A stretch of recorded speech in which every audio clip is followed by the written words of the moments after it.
Hey everybody, this is a chapter from Hal Draper's book, Karl Marx's Theory of Revolution, Volume 1, The State and Bureaucracy. The chapter that I'm reading is chapter 20 of that book, which is titled State, Bureaucracy, and Class. Um, obviously the chapters kind of sort of draw on past things that have been said in the previous chapters, but I think you can get a lot out of just reading like one of these chapters on their own. They're kind of like almost have I don't know, an essay like quality.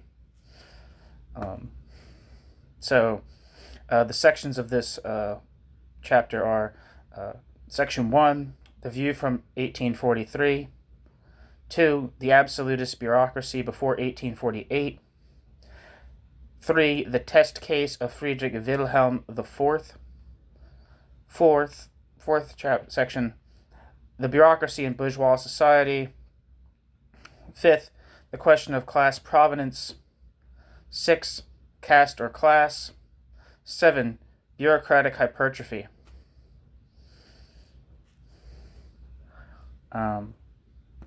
So here we go. I'm going to read this chapter in two parts because it's a little long, so I'm going to read the first one. I don't know, hopefully it'll be like an hour long, and then the next one will be like 40 minutes long. So let's go. There has already been frequent occasion to refer to the role of the state officialdom or bureaucracy.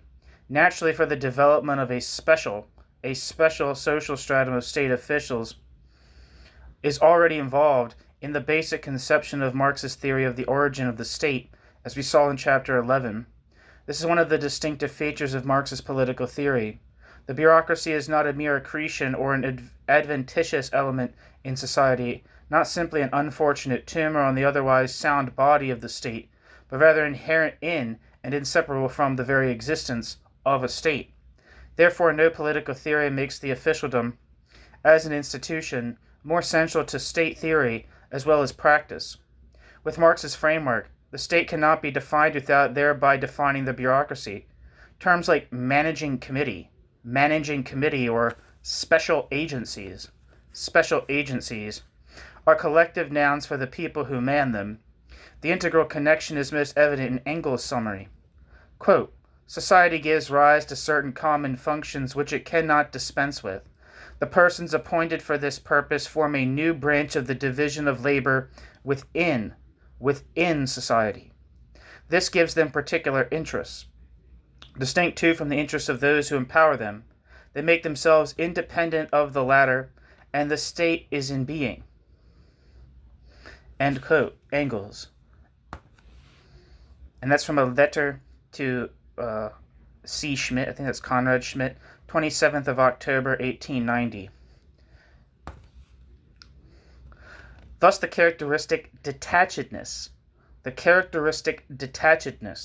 of the officialdom's relationship to the mass of the people, and the gulf between this special body and the people this special body rules, this already exists in the Marxist conception of the state as, quote, a power seemingly standing above society, and increasingly alienating itself from society, end quote.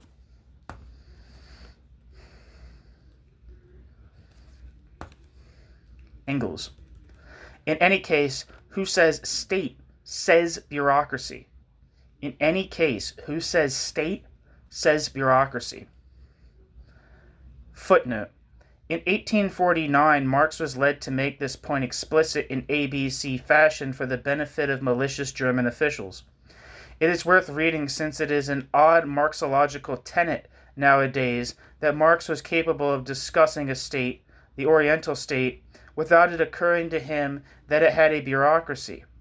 In a Neue Rheinische Zeitung article, Marx denounced the Dusseldorf authorities for planning to try Lassalle twice for the same speech, once for advocating, quote, arming against the sovereign power, end quote, and again for advocating, quote, forcible resistance against government officials, end quote.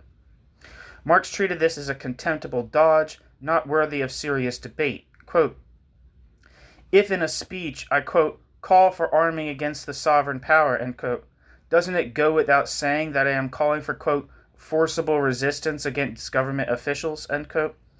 The existence of the sovereign power. The existence of the sovereign power is, indeed, precisely its officials. Precisely its officials. Army, administration, judges. Apart from this, its body, it is a shadow, a figment of the imagination, a bracket mirror and bracket name. The overthrow of the government is impossible without forcible opposition to its officials. If in a speech I call for revolution, then it is superfluous to add, quote, forcibly oppose the officials, end quote. End quote. Marx.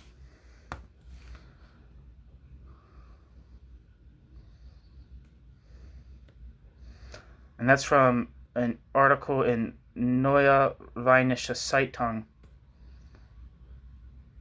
4th of March, 1849.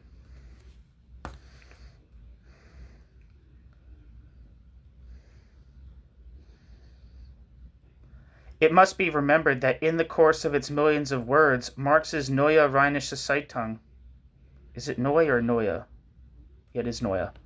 Neue Rheinische Zeitung, like everyone else, customarily referred to the absolute state power as the, quote, crown, or similar standard term of collectivity, such as monarchy, absolutism, and so on.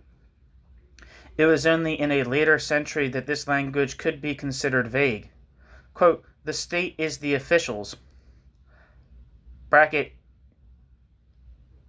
Beamten, or Beamten, end bracket, end quote. Went an old German saying.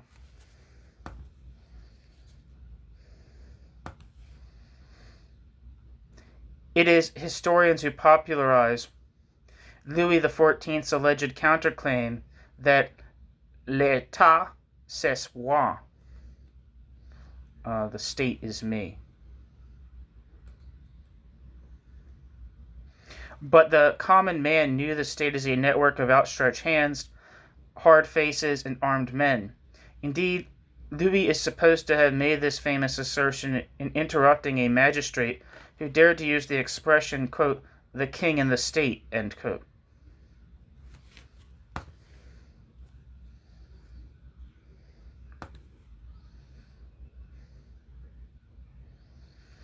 In his notes on the historian Maine, or Maine, M-A-I-N-E, Marx remarked at one point, quote, this unfortunate Maine, or Maine, has not the faintest idea that ... the state is by no means the prince. The state is by no means the prince. The prince only seems to be the state.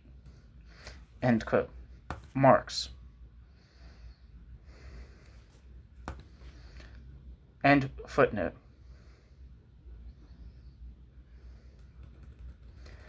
In popular parlance in some academic systems, bureaucracy may be reduced to a conjunctural relationship, perhaps a set of bad habits.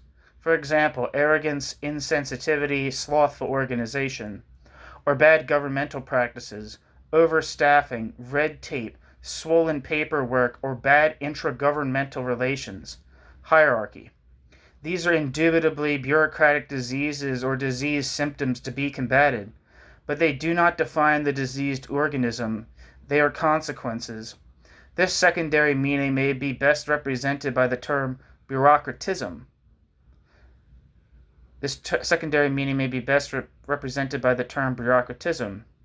To distinguish it from bureaucracy as a social formation.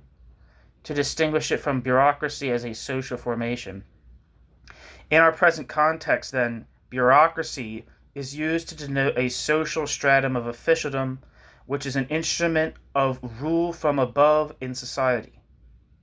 Bureaucracy is used to denote a social stratum of officialdom, which is an instrument of rule from above in society.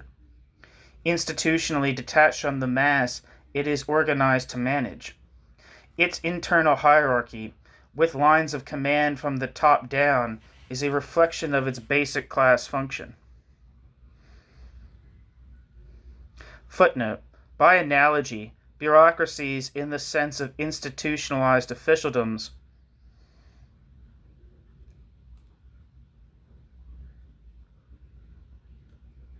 not susceptible to control from below, are found in all levels below the state machine. For example, in corporations, sociologist associations, charity foundations, large organizations of many kinds. Marx's view on the trade union bureaucracy are reserved for another volume. For the confused multiplicity of meanings of, quote, bureaucracy in contemporary thought, see the introduction to Albro, who illustrates the sad state of affairs by writing a section on Marx which is factually inaccurate in virtually every sentence. Footnote, see Albro's book Bureaucracy. End footnote, end footnote.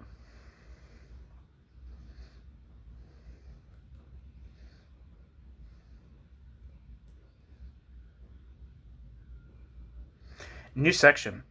The view from 1843.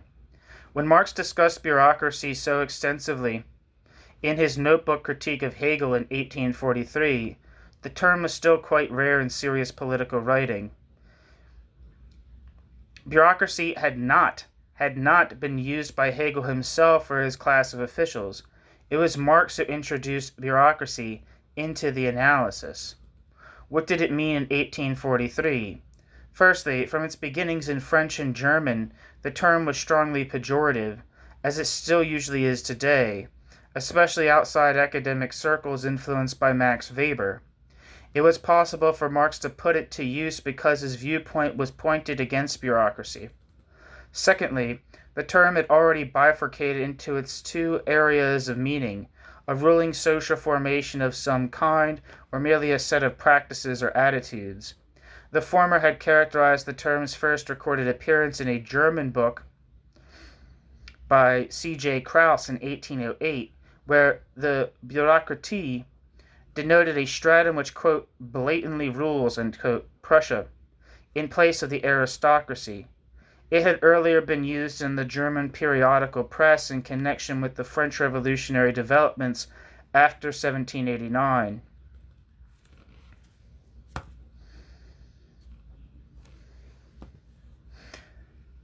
The Brockhaus Encyclopedia of 1819 had recognized it, and in the 1820s it became better known through use by the prominent publicist J.J. Goras, whose writings familiar to the young Marx and Engels are said to have naturalized the term in German.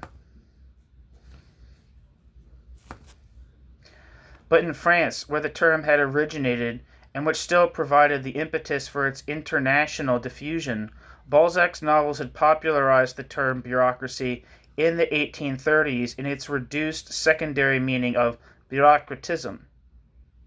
This is clear from the title essay on bureaucracy toward the beginning of Balzac's Les Employés, or Employés, the main source.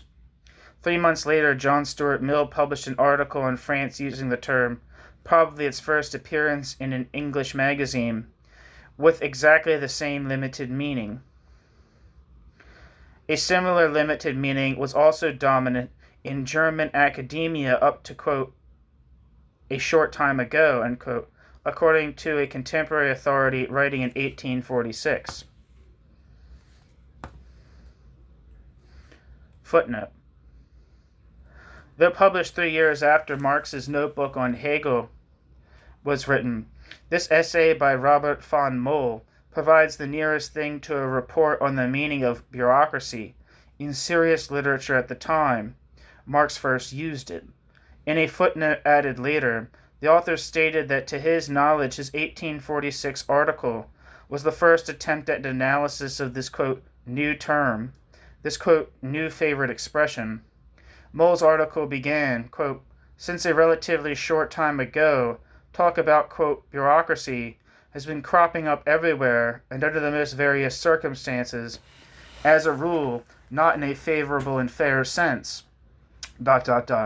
Now, what is the precise conception of this term which is condemned as barbarous by philologists, end quote. Moll. For some years, relates Moll, the term was sparsely applied under the influence of Malthus's Politik der Staatsverwaltung Politik der Staatsverwaltung, to government departmental organizations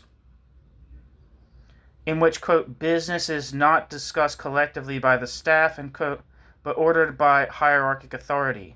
Quote, but nowadays, end quote, he complains, Mole complains, quote, the bureaucracy is spoken of as a social power or a governmental system. The bureaucracy is in any case something bigger and broader, bracket, than Malthus's sense, and bracket, ... end quote.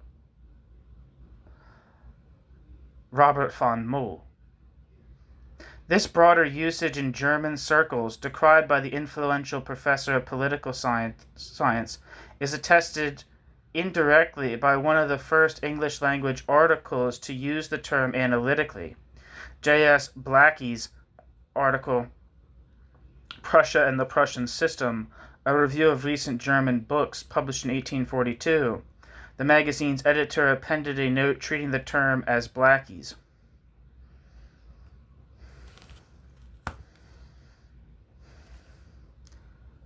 End footnote.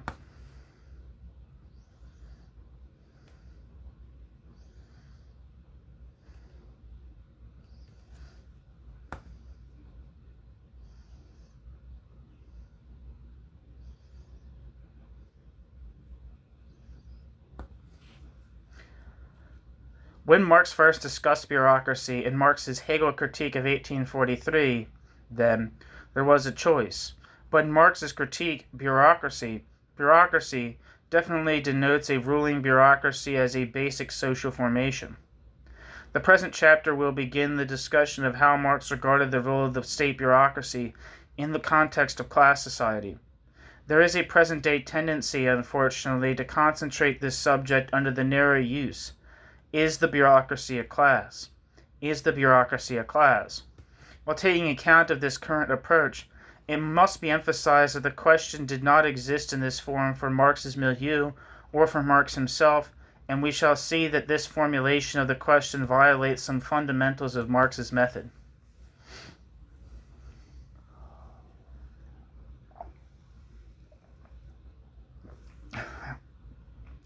If the question, is the bureaucracy a class, were asked in the society in which Marx came to political consciousness, it would have been as frivolous as asking whether Prussia was a monarchy. In the Prussian absolutist regime, in which the bourgeoisie was only commencing to aspire to participation in political life, the classes usually meant the Stände, the estates of the realm. These were the official classes of society, social formations recognized as having a formal juridical relationship to the state even though rooted in civil society, represented as such in the Rheinische Diet, for example, as we saw in Chapter 1. It was a Hegelian tenet previously discussed that not only was the bureaucracy a class, it was the universal class, parenthesis, allgemeiner Stand, end parenthesis, the one that represented the interests of society as a communal whole, as against particularistic interests. Even when Marx set out to refute Hegel's view in his first theoretical exploration of state concepts in 1843, it did not even occur to Marx to question the plain fact that the bureaucracy was a class.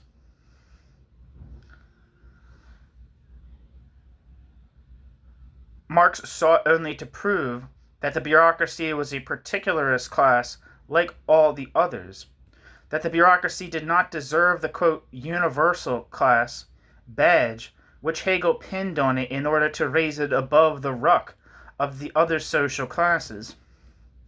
This view had incubated while he was still a Rheinische Zeitung left Democrat. After all, the Cologne paper was not simply a business enterprise, it was the mouthpiece of an embattled political tendency whose direct enemy was precisely the existing state bureaucracy.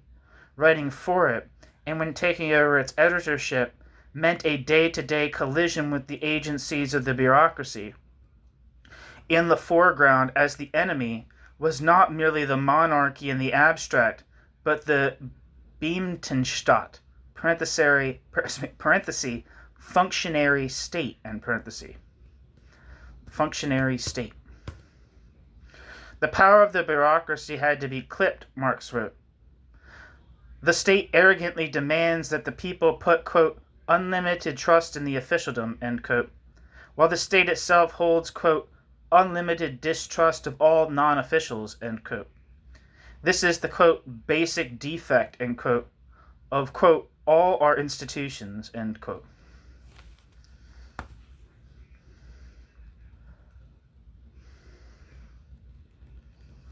Marx. Marx's articles on the wood theft law anticipated his critique of Hegel. The Diet debases the state officialdom into, quote, material instruments of private interest, end quote. Marx. Marx's article on the Mosella peasants emphasized the narrow-mindedness of the bureaucratic mentality. The government official is guilty of, quote, demeaning the state, bracket, that is, communal, and bracket, interest into his private affair, end quote. Marx. And of regarding, quote, the domain of governmental authority, end quote, as the one and only, quote, official reality, end quote. Marx. In another passage, this article pushed the insight a little further.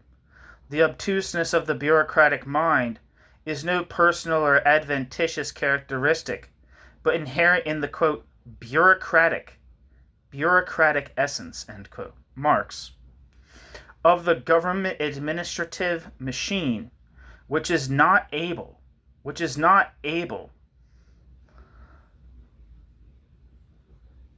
to see that the trouble lies within itself, not only, quote, in the sphere of nature and the private citizen, end quote.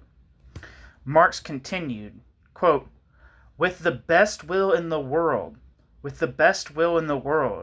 the keenest humanitarianism and the strongest intelligence, the administrative authorities are unable to do more than resolve temporary and transitory conflicts, and are unable to resolve a continual conflict between reality and administrative precepts. For neither is this a task covered by their position, nor is the best will in the world capable of breaking out of an essential relationship or fatality.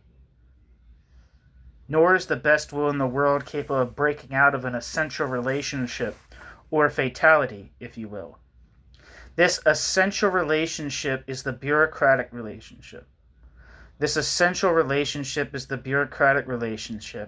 Inside the administrative body, as well as in its connection with the body administered.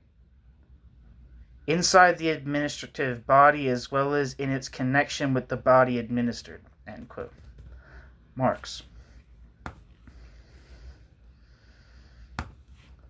The last sentence drew a necessary distinction between bureaucratism as a characteristic of the internal life of the administration itself, parenthesis, hierarchy and so on, end parenthesis, and bureaucracy as a characteristic of the government's relationship to society at large.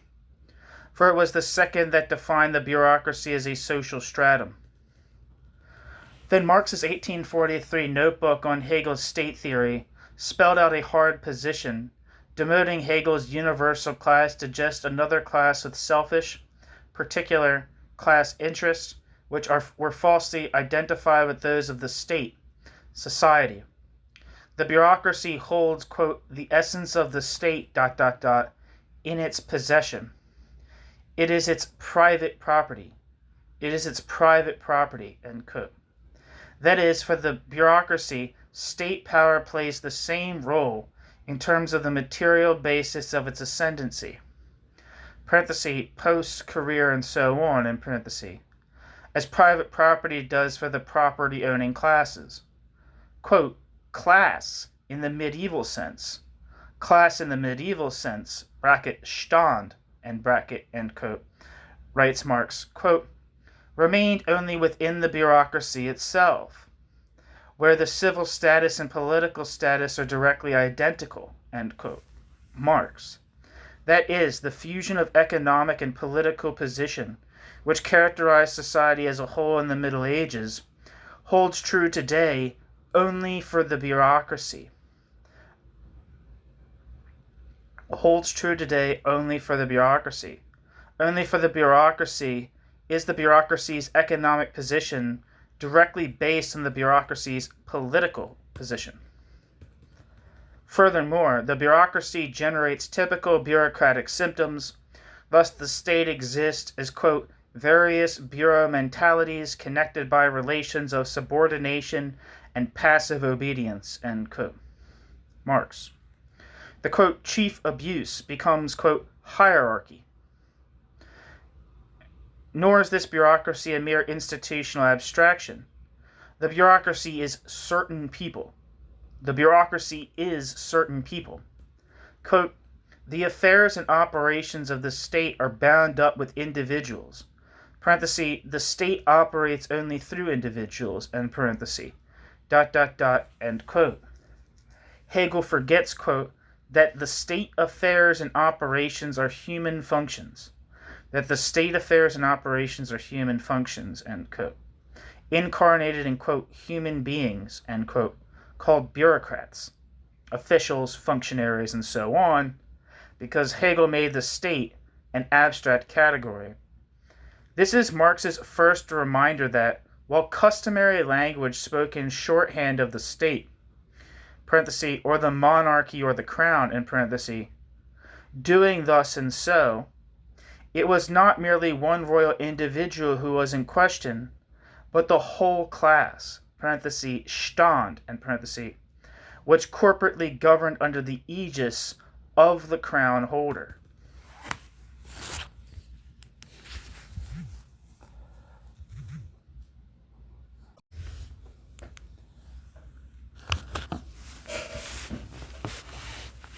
New section, Section 2, the absolutist bureaucracy before 1848.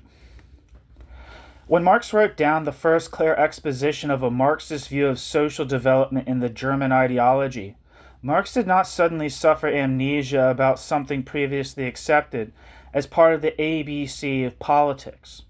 In this work, Marx is no less aware than before of the role of the bureaucracy.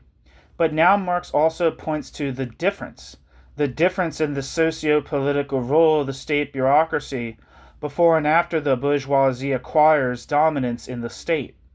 Let us first examine the exposition in Marx and Engels of the, quote, before, end quote, role of the bureaucracy, its role in the epoch of absolute monarchy before the bourgeois assumption of political power. In the German ideology, to illustrate the epoch-making thesis there first formulated, that, quote, the ideas of the ruling class are in every epoch the ruling ideas, end quote. The immediate example given by Marx is not a period with The immediate example given by Marx is not a period with a ruling class. Marx starts with the harder case. Quote, for example, in a period and in a country in which royal power, aristocracy, and bourgeoisie are contending for bracket political and bracket rule, and where the rule is therefore shattered, and where the rule is therefore shared, the separation of powers doctrine manifests itself as the ruling idea and is now expressed as, quote, an eternal law, end quote. End quote. Marx.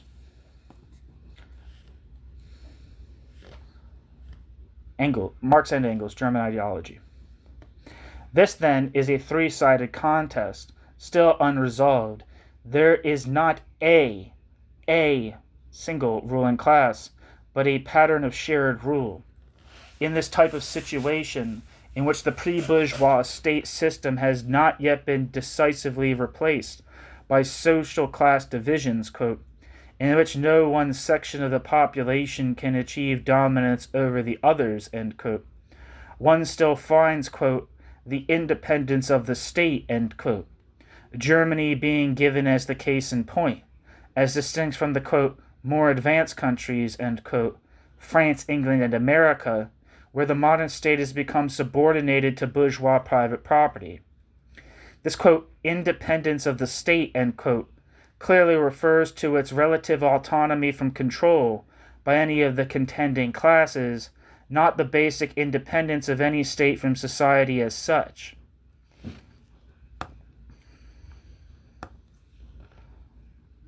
Later in the same work, this autonomy is concretized as the, quote, abnormal independence, end quote, of the bureaucracy.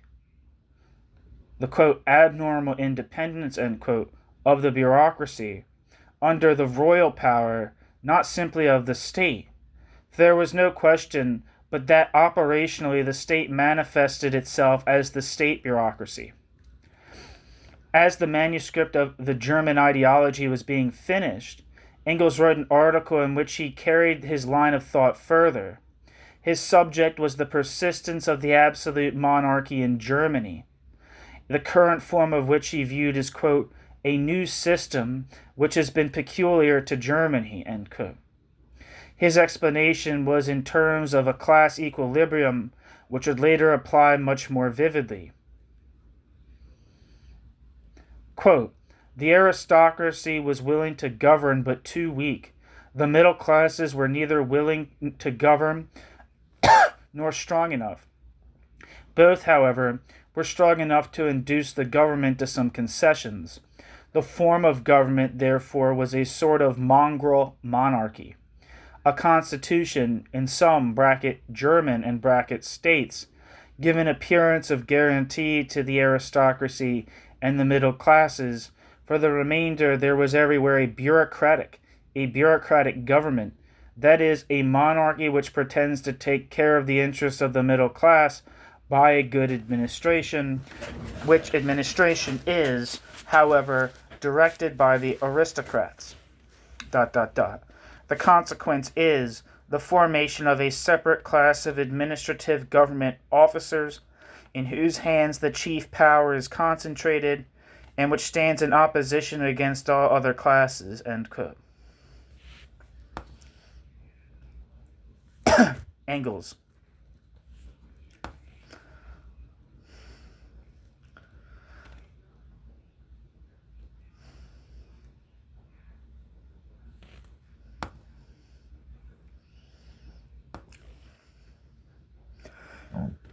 This article illustrates the prevalent view of the absolutist bureaucracy as a class-like formation. However, the relation of class forces is not yet clear in this 1846 article. The, quote, separate class, end quote, of administrators in this, quote, bureaucratic government, end quote, holds the, quote, chief power, end quote, as against all other classes, yet the government is, quote, directed by the aristocrats, end quote. Into the bargain, the next sentence is, quote, it is the barbarian form of middle-class rule, end quote, meaning a form preparatory to bourgeois rule, as barbarism is preparatory to civilization. At this point, Engels had just begun his intellectual association with Marx. The following year, Engels wrote more clearly of the balancing of classes, nobility versus bourgeoisie, by, quote, the king representing the central power of the state and supported by the numerous class of government officers, civil and military, ... end quote. Engels.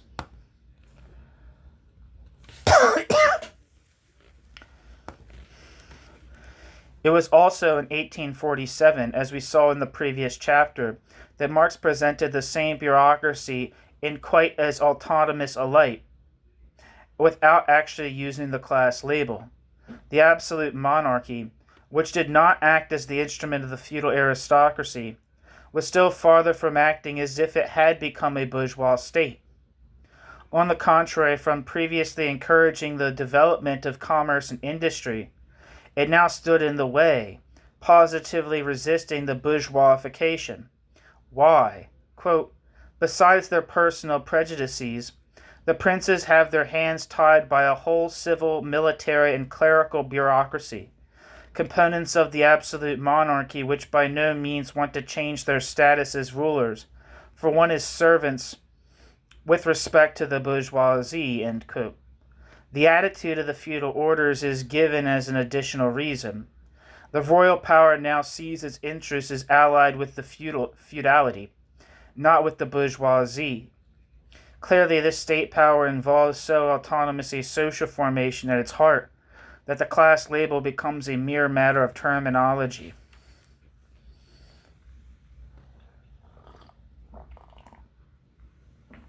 Outside the triangle of contending forces, there is a new class growing up, the proletariat. It confronts alternatives. Quote, "It asks whether it is the present political state of affairs, the rule of the bureaucracy, or the one which the liberals strive for, the rule of the bourgeoisie, that will offer it more means to attain its own ends." End quote. Marx.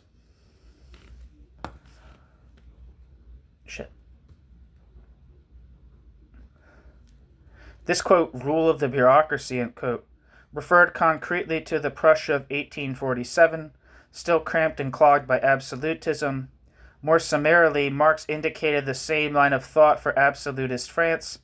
In retrospect, in his 18th Brumaire, he explained that the enormous over-bureaucratization of the French state, quote, "embracing wide strata with a host of officials numbering 500,000, end quote, had arisen under the old absolute monarchy, but it continued on through and after the bourgeois revolution.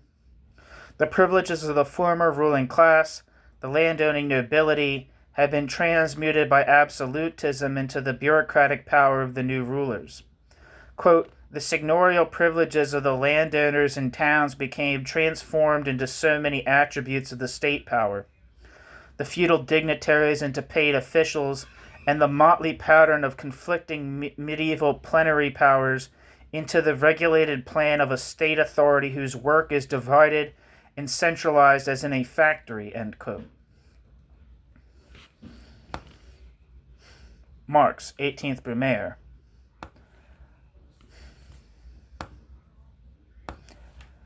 This description of the transference of political power from the feudal lords to the state bureaucracy was somewhat revised in 1871 for his work on the Paris Commune.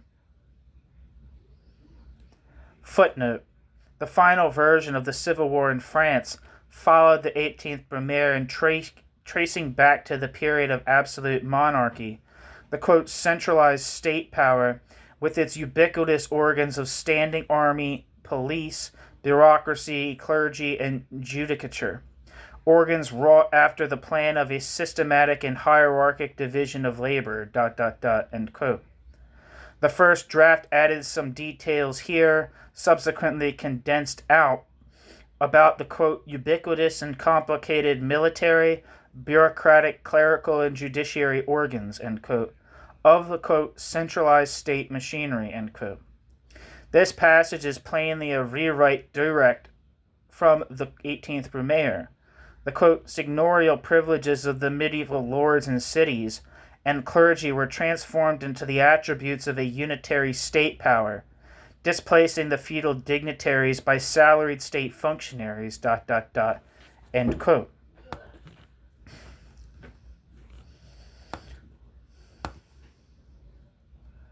Marx.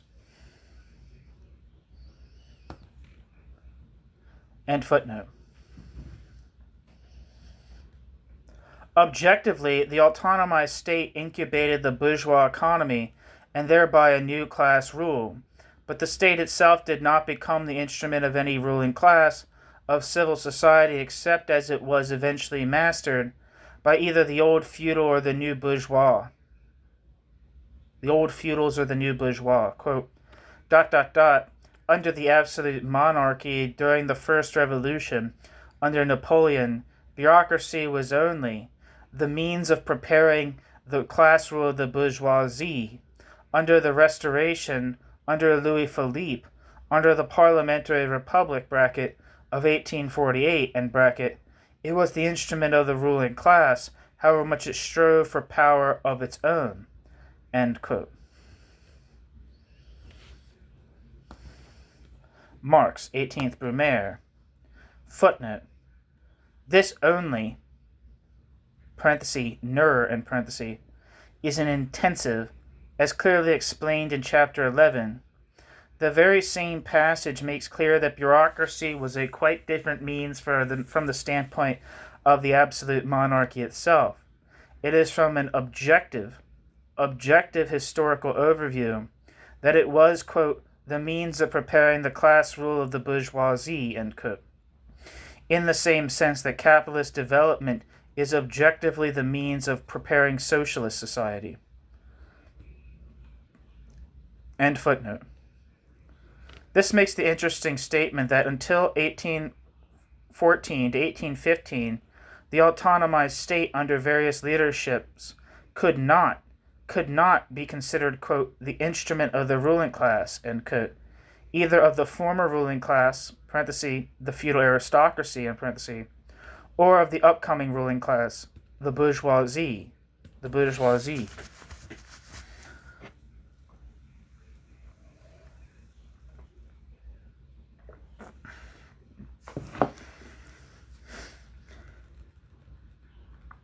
New section. The test case of Friedrich Wilhelm IV. Marx spelled the point out even more bluntly in connection with the problem posed by the reign of the current Prussian king, Friedrich Wilhelm IV.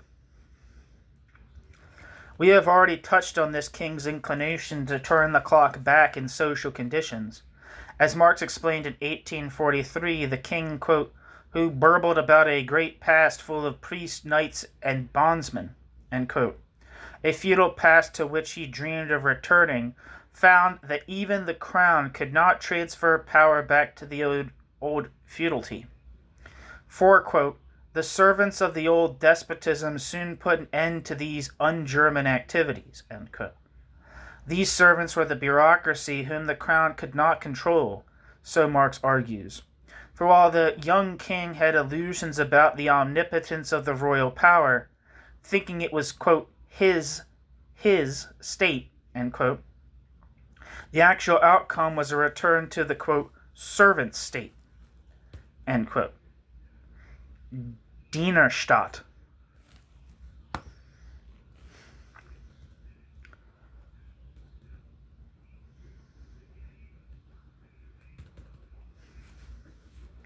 It says Dienerstaat is translated as servile state. Servile state.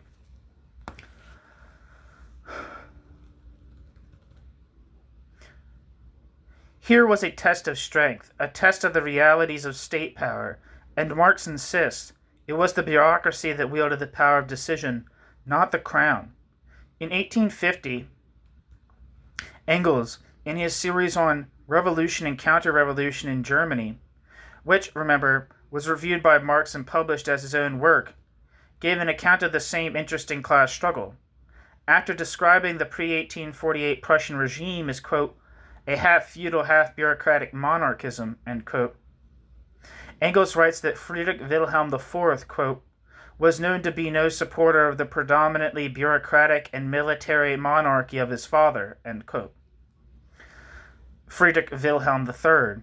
Rather, quote, he hated and despised the bureaucratic element of the Prussian monarchy, but only because all his sympathies were with the feudal element, ... He aimed at the restoration, as complete as possible, of the predominant social position of the nobility, end quote. Engels. And this aspiration was combined with the concept of a class equilibrium.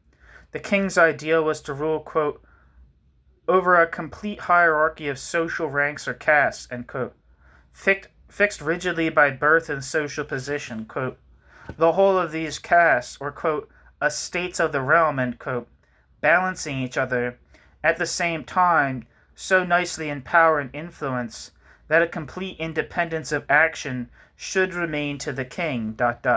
end quote. Engels. Revolution and Counter-Revolution in Germany. Finally, in 1859, Marx presented this test case in even greater detail, for there was now more evidence to go on. Quote, the king with the brainless head, end quote, wished a return to medieval relations with a, quote, independent aristocracy, end quote, while at the same time retaining, quote, an omnipotent bureaucratic administration, end quote.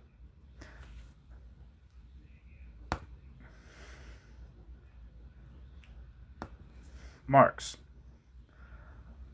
Up to 1848,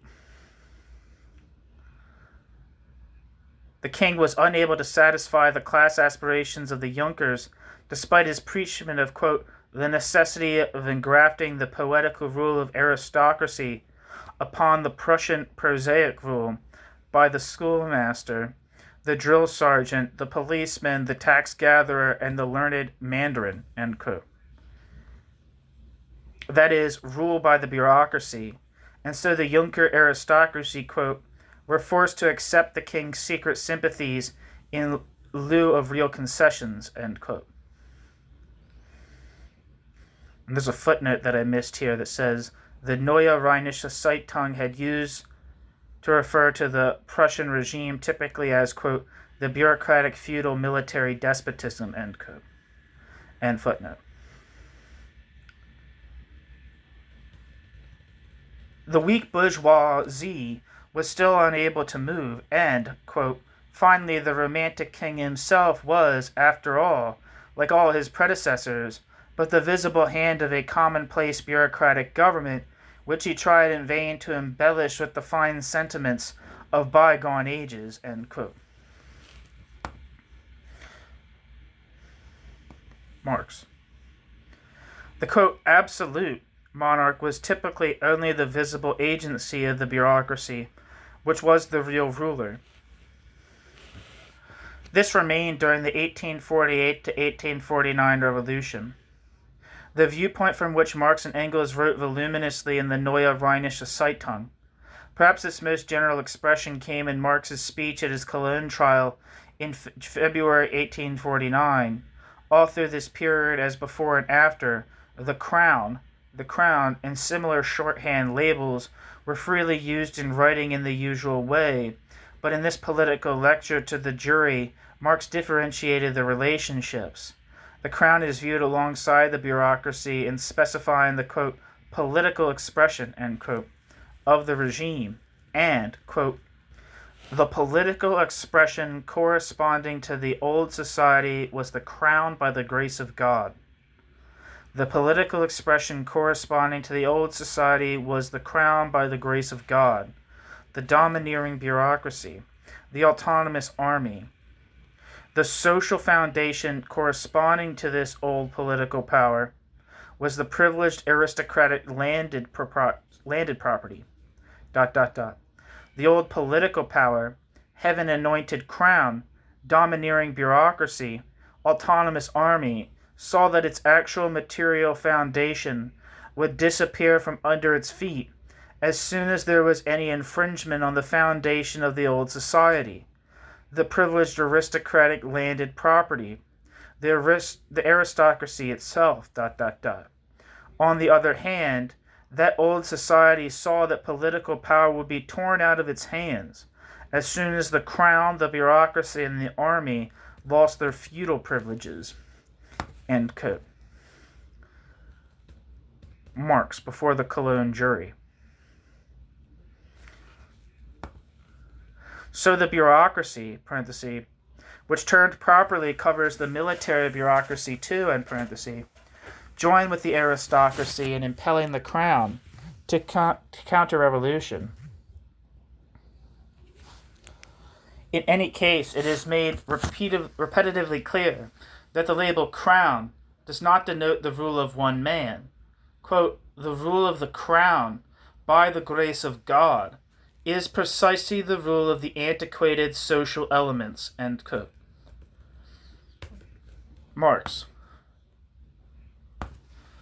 Then, after 1849, Junkerdom utilized the victorious counter-revolution to implement the king's medievalizing dreams for a few years, 1850 to 1857, turning the clock back to pre-1807 conditions. Marx's summary of this short-lived restoration shows he saw it in terms of a power struggle in which the state bureaucracy was temporarily subordinated to the old feudal class. Quote, there was an end of coy, romantic aspirations, but in their place there sprang up a Prussian House of Lords. Mortmain was restored. The private jurisdiction of the manor flourished more than ever. Exemption from taxation became again a sign of nobility. The policemen and the government men had to stoop to the noblemen. All places of power were surrendered to the scions of the landed aristocracy and gentry. The enlightened bureaucrats of the old school were swept away, to be supplanted by the servile sycophants of rent rolls and landlords. And all the liberties won by the Revolution, liberty of the press, liberty of meeting, liberty of speech, constitutional representation, all these liberties were not broken up, but maintained as the privileges of the aristocratic class. End quote. Marx.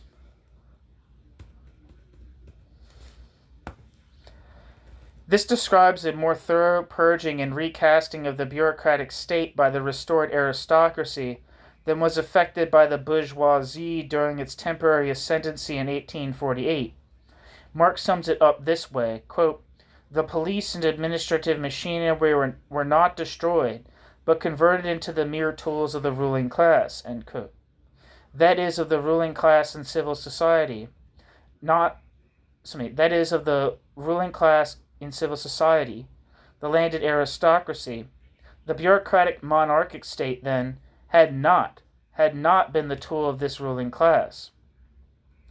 Marx's article continues with an explanation of how the bustling bourgeois economy grew and spread until even, quote, the aristocrat became converted into a profit-loving, money-mongering stock jobber, end quote. And price rises brought about, quote, the general fall of the fixed incomes of their, bracket, the bourgeoisies, and bracket, bureaucratic rulers, end quote. Footnote. A second continuation article is promised, but it did not appear. The survey ends at this point. End footnote. In short, the struggle for dominance between the old feudal class and the, quote, bureaucratic rulers, end quote, was finally superseded by the common bourgeoisification of the contending classes.